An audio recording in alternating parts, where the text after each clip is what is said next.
everyone, and welcome to the Township's annual Martin Luther King Jr. celebration here at the Woodbridge Community Center. I'd like to call on Reverend Shelley Gardner from the First Presbyterian Church of Woodbridge to lead us in an opening prayer.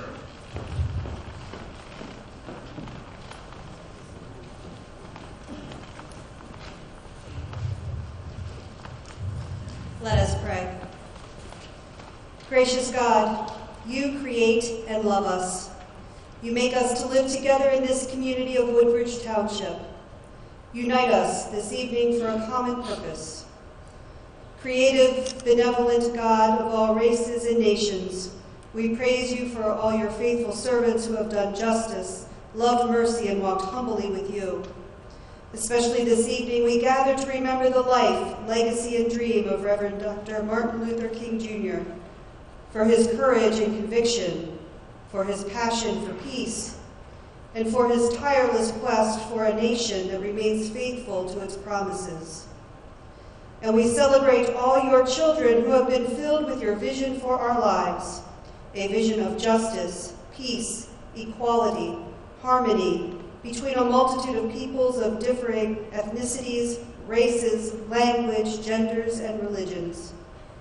As we gather this night, fill us all with your abiding love. Guide us to live out your vision of shalom. Equip us to build up a beloved community where everyone is welcomed, all are valued, power is shared, privilege is no more, and all your children know wholeness and well-being. May the words of remembrance lifted this night find light and life in our daily living. Amen.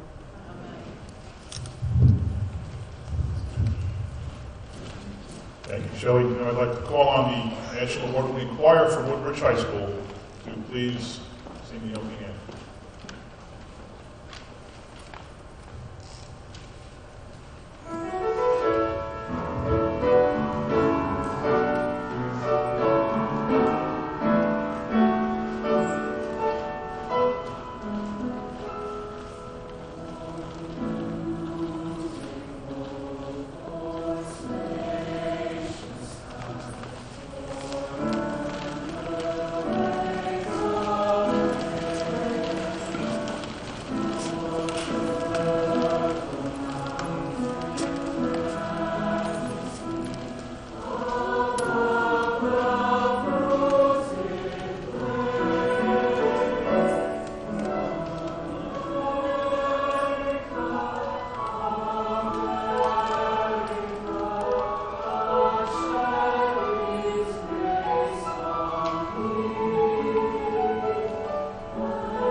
Thank you. The choir is led by Elizabeth Amory, the fantastic choir director of Woodbridge High School.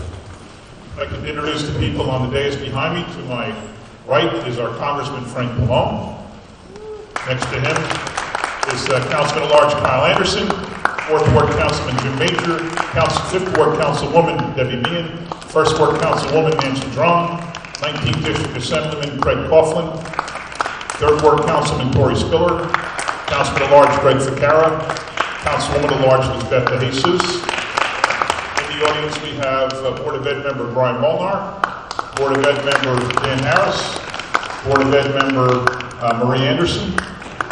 We also have from Great Woodbridge High School our principal and vice principal, which anytime there's even one kid at an event, these gentlemen are always there, especially when they come to see this great choir. Principal Glenn Lockman, Vice Principal Abdul Salim Hassan.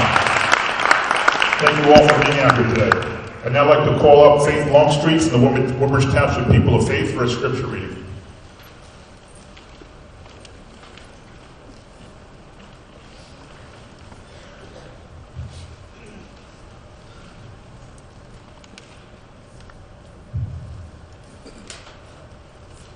The passage from Amos that I'm about to read was delivered to the people of the northern kingdom of Israel.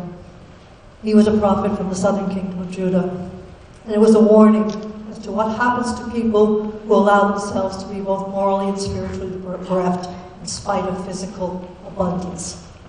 His words were a warning which wasn't heeded and led to the destruction of the kingdom 30 years later.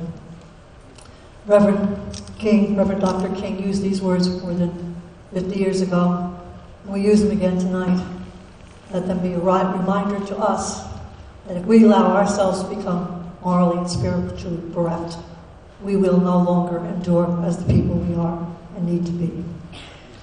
From the 5th chapter of Amos, the 18th through the 24th verses. Alas for you who desire the day of the Lord. Why do you want the day of the Lord?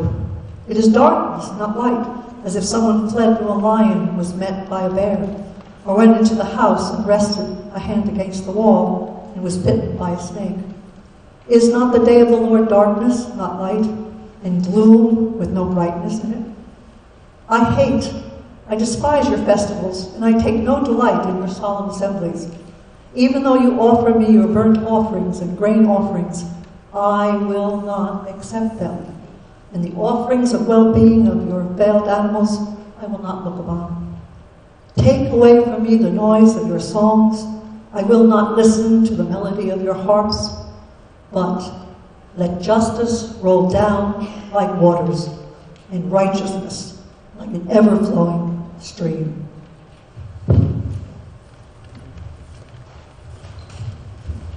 Thank you, Faith. And now I'd like to call up Amy Sutra from the First Presbyterian Church of Islam for a reading.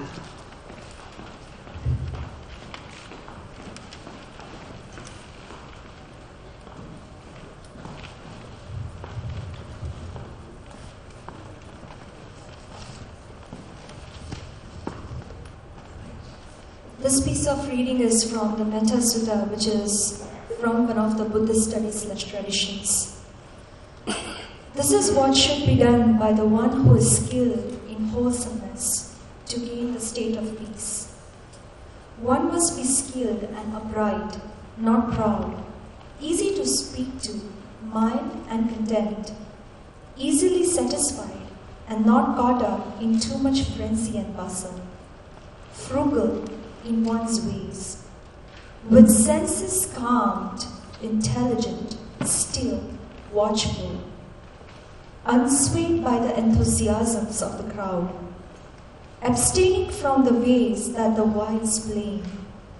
And this prayer should be always in that one's heart. May all beings be happy. May all beings live in safety. And may their hearts rejoice within themselves. Whatever beings there may be with life in them, whether they be frail or strong, long or short or middle-sized, great or small, visible or invisible, whether they dwell far or they dwell near, without exception, those that are, and those yet to be. May all beings rejoice within themselves. Let no one take pleasure in another's ruin, or despise another in any way or place.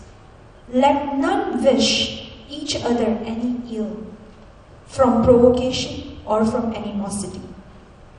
Just as a mother, at the risk of her life, loves and protects her son, her only son, just as a father defends his beloved daughter, the apple of his eye, so let the wise person cultivate this boundless love for all that live in the whole universe. Thank you. Thank you. And now the Woodbridge High School Choir for Lift Every Voice.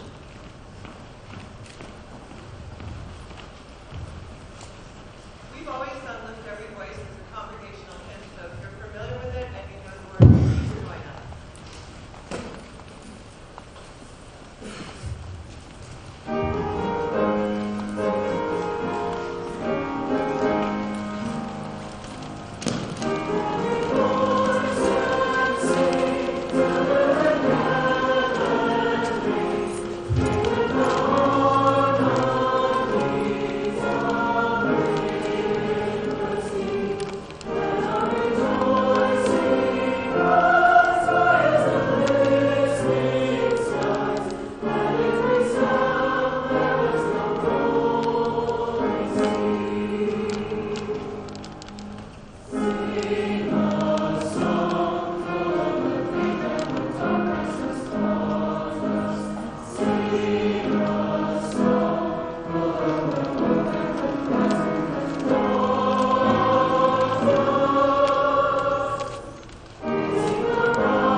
Thank you once again. I'd like to introduce Middlesex County Freeholder, our former Councilman Charlie Kenny. Charlie, thanks for being here.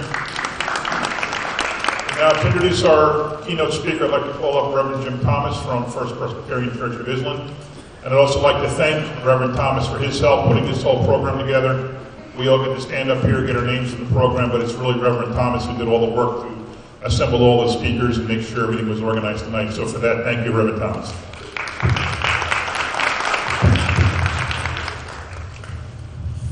Dr. Usami Tunagar is an award-winning filmmaker and an independent scholar who works as a video producer at Everest Productions, a media company whose mission is to create programming promoting diversity and multicultural celebration. Dr. Tunagar holds a Master of Fine Arts degree in film from Ohio University.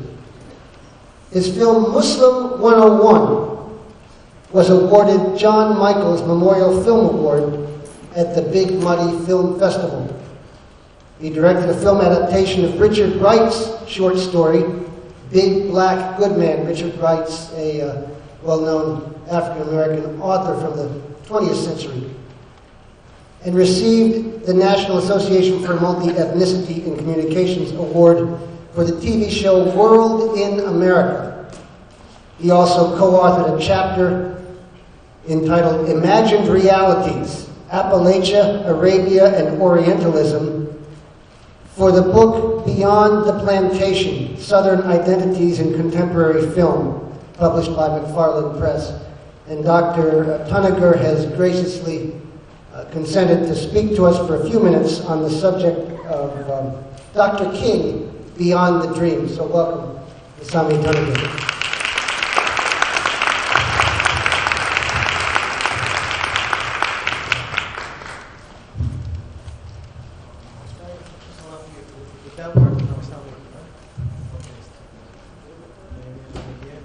It's just that when I'm an audio guy, audio video guy. Just 1 second. Hello, 1 2 1 2.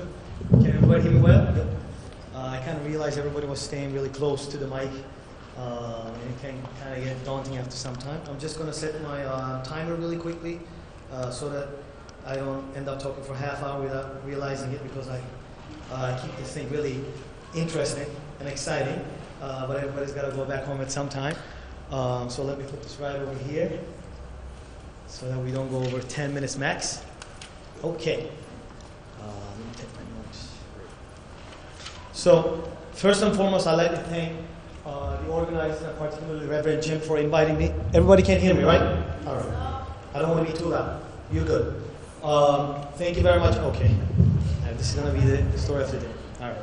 Thank you very much for inviting me and having me over for this beautiful event. Okay, I'm just going to take this, otherwise it's going to happen. All right.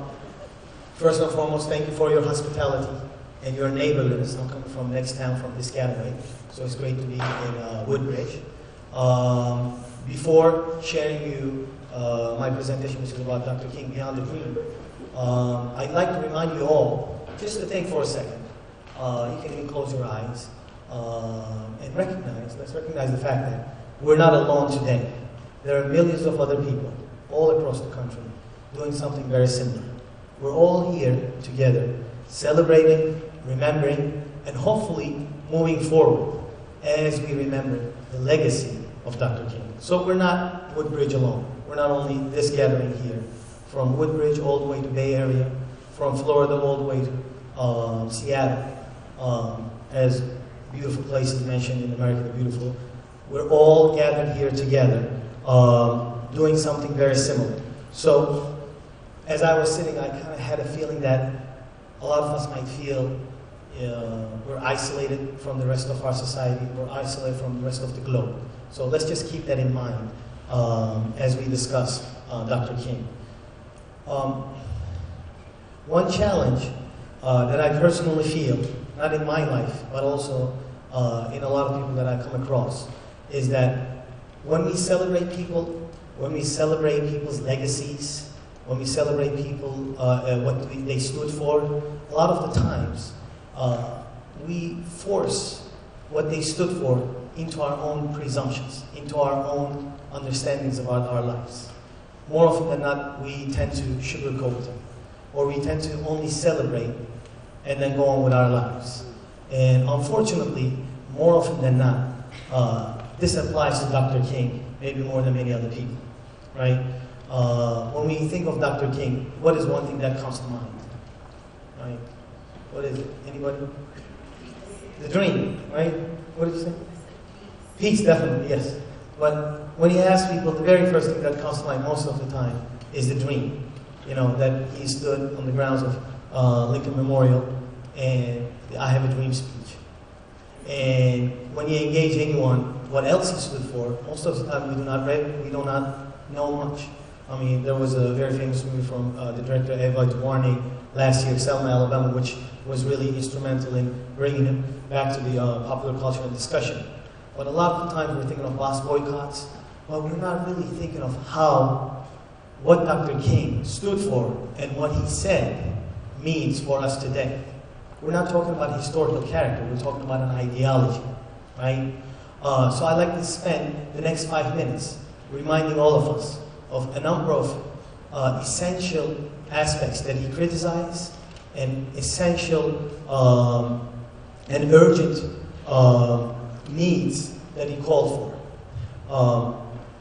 Dr. King identified a problem of triage, an essential pre-problem that as a society we're dealing with, which one is racism, the other is militarism, and the third one, materialism, and you can also say economic injustice. So I'd like to start with a quotation from his one of his famous speeches, which is why I'm opposed to the war in Vietnam. He says, "We must rapidly begin the shift from a thing-oriented society to a person-oriented society. When machines and computers, profits, motives, and property rights are considered more important than people, the giant triplets of racism, materialism, and militarism are incapable of being conquered." Right? And when we slowly shift our understanding that Dr. King was not only talking about racism, but he was also talking about economic injustice and the military-industrial complex, that really challenges what we stand for today. I'll share with you two more things that he said about the economic injustice. He says, "Many white Americans of goodwill have never connected bigotry with economic exploitation. They have deplored prejudice, but tolerated or ignored economic injustice." So a lot of the economic injustice that we experience currently in our society would be issues that Dr. King would fiercely stand against, right?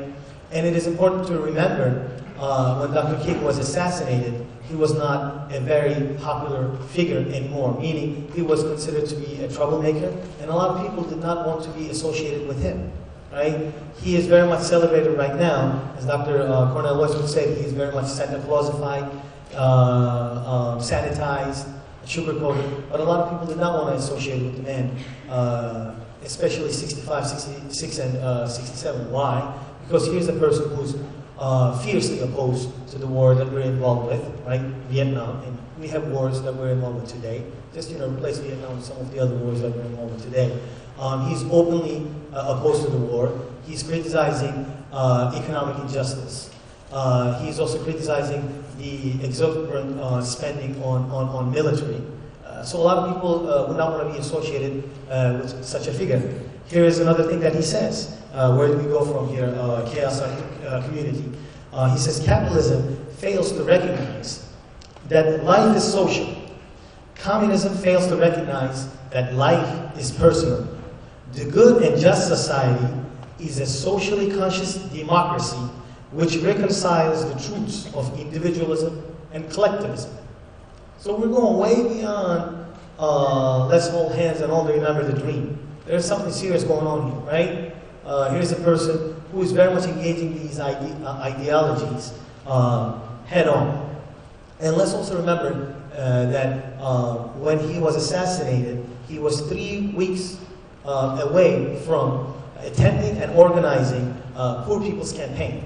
Just as he organized the March in Washington, right before he was assassinated, he was about to go on to Washington again, both black, white, and any hue in between, and demand a check that the system has been avoiding for a lot of people. And the second major criticism that he presented was about what he called rampant militarism, which you can call today the excessive involvement and excessive use of force, where we could opt out for diplomacy, right? And excessive spending on military, where we can spend on education and in general social uplift. He says a nation that continues year after year to spend more money on military defense than on programs of social uplift is approaching doom. A lot of people, I'm guessing here, have gone to college.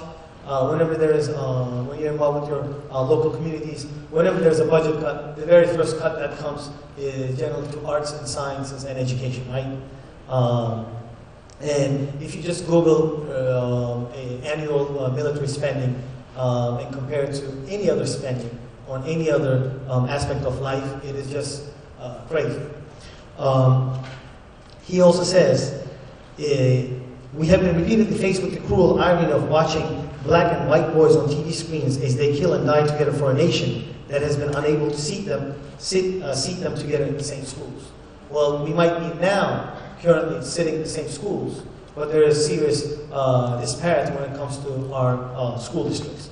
I'd like to end with reminding everyone that Dr. King did not also exist in a vacuum. He was not a leader alone. He was not a lone ranger. He existed in a much larger framework. He was very much involved with organization, and as he would say, blessed are the organized, and he was only one part of the bigger picture, just as Rosa Parks. Right? We're always celebrating Rosa Parks and talking about what she did, but that was also a part of the plan that the organization decided to take. So let us not, when we're thinking about Dr. King, let us not think of ourselves isolated from the struggle, and let us not minimize or demean the little day-to-day struggles that we go through. I'll end with an anecdote of an African-American lady who goes to an NAACP meeting, and then she donates only $1. And she says, this is what I was able to save after a whole month. That dollar might be much more valuable than many other donations other people might have done, because it's about recognizing that we're in this struggle today, still together, even though we do not realize because of social media, because of the fact that we're all in tune with our iPhones and iPads, and we might think that we're all isolated human beings. We're all paying the price at the same time. And if we do not utilize such opportunities to celebrate legacies of such luminaries like Dr. King, but also utilize these moments to serve as a wake-up call, to really find out what Dr. King and similar people stood for, and then dig deeper and ask the questions that he asked people to really think about. I'll end with that, and I hope as we leave today, we leave with a rejuvenated consciousness that a lot of things that are happening, not only in our nation, but all around the world, definitely require not only our conscious engagement, but also, whenever we can, our intentional either speaking up or standing up, or at least in our hearts, standing by truth and justice. Thank you very much, and have a great day. Have a great day.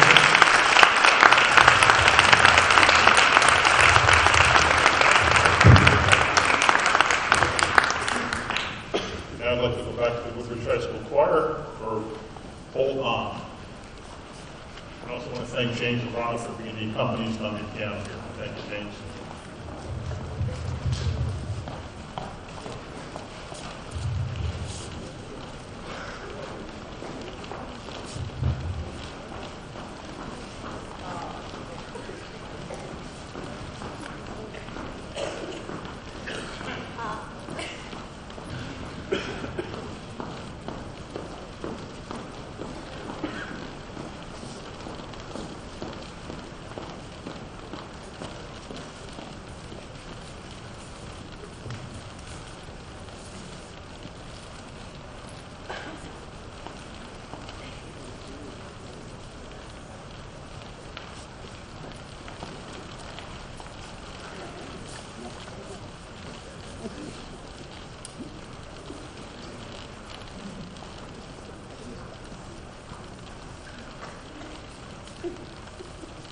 I decided at the last minute to put them in the middle so you could hear them better. So we're trying to do this and be very slick, but it's not working. Spread out so you can see.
Thank you once again to the choir. Now I'd like to ask Congressman Pallone if he'd like to say a few words.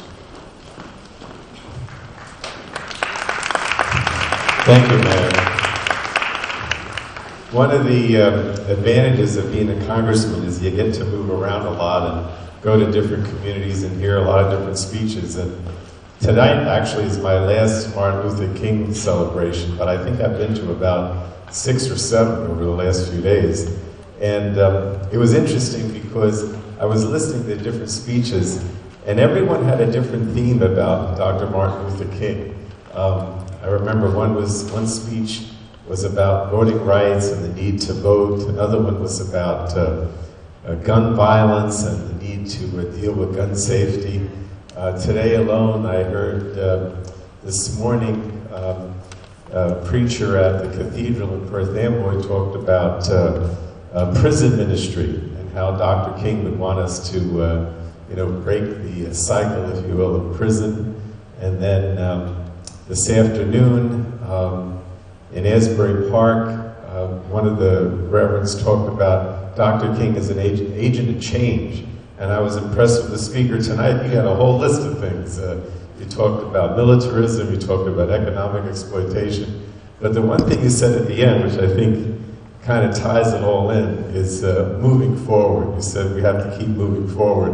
And I think that's, I'm going to sum it up that way, because to me, the one thing that sort of unifies all of this is the idea that if you believe that there's injustice and you can do something about it, you have to take action. You can't look back. You have to move forward.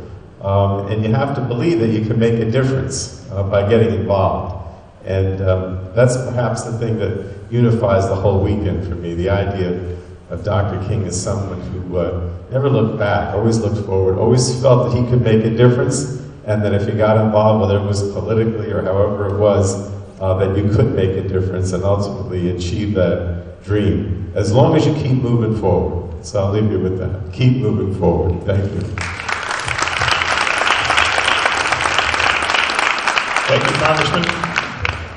I'd now like to call up for the closing prayer Reverend Angela Cipolla from Trinity Episcopal Church. She was just installed on Saturday as the pastor in a beautiful ceremony at the church. So welcome to Woodbridge officially.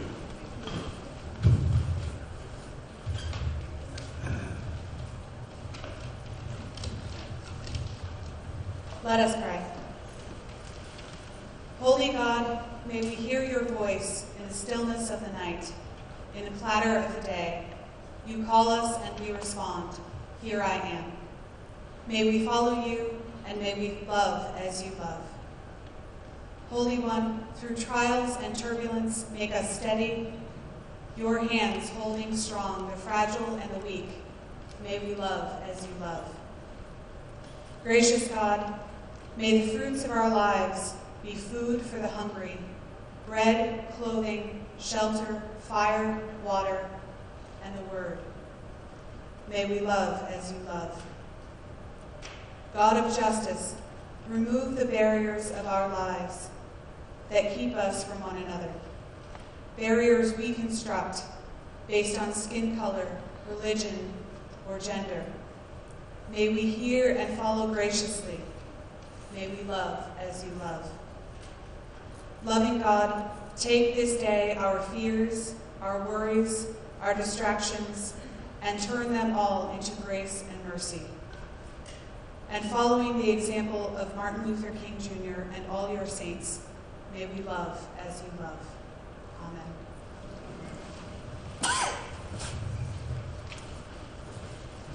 Thank you, Reverend. For our final song of the night, the Woodbridge High School Choir, We Shall Overcome.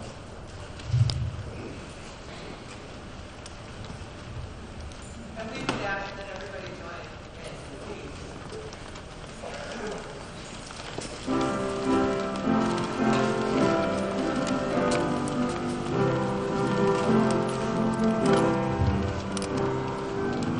We shall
call Reverend Jim Thomas back up for a prayer of thanksgiving.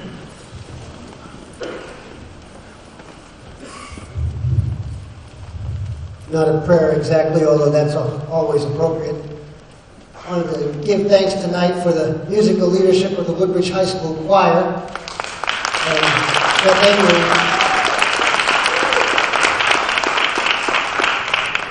And give thanks for my clergy colleagues and my friends from around Woodbridge and new friends that I'm starting to meet for participating tonight.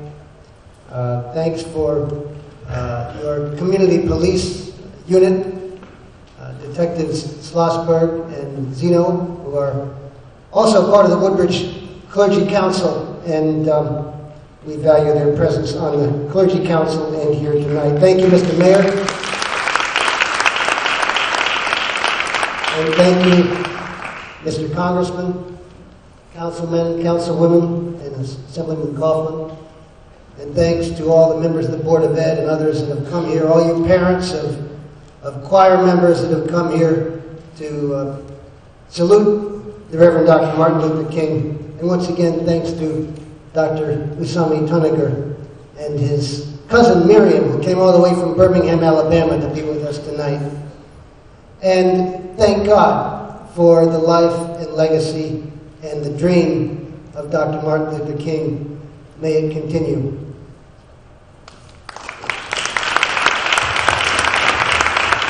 Thank you, Reverend.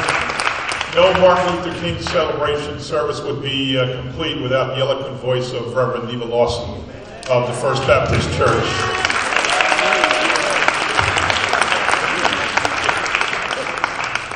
You got the best applause of anybody, my friend. What's up with that?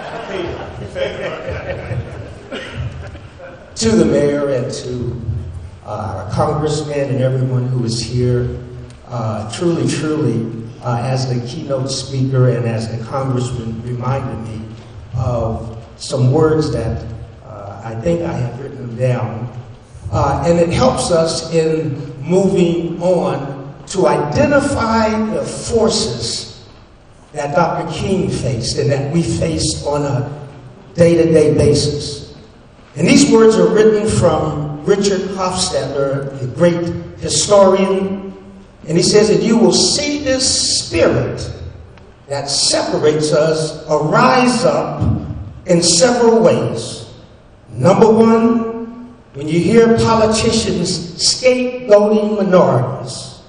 Number two, when they talk about conspiracy theories. Number three will be apocalyptic rhetoric, gloom and doom, and lastly, tapping into the fears of people. And so for this political season that we are in, when you hear these things, realize that is the spirit that divides us and tries to tear a great nation down. With that being said, now may the Lord bless you and keep you. May the Lord make his face to shine upon you and be gracious unto you. And may his peace forever dwell upon you. Amen and amen.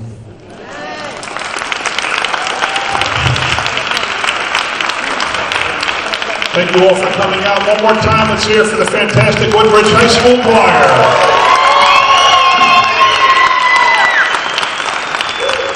Thank you. There's refreshments on the back table. Thanks for coming.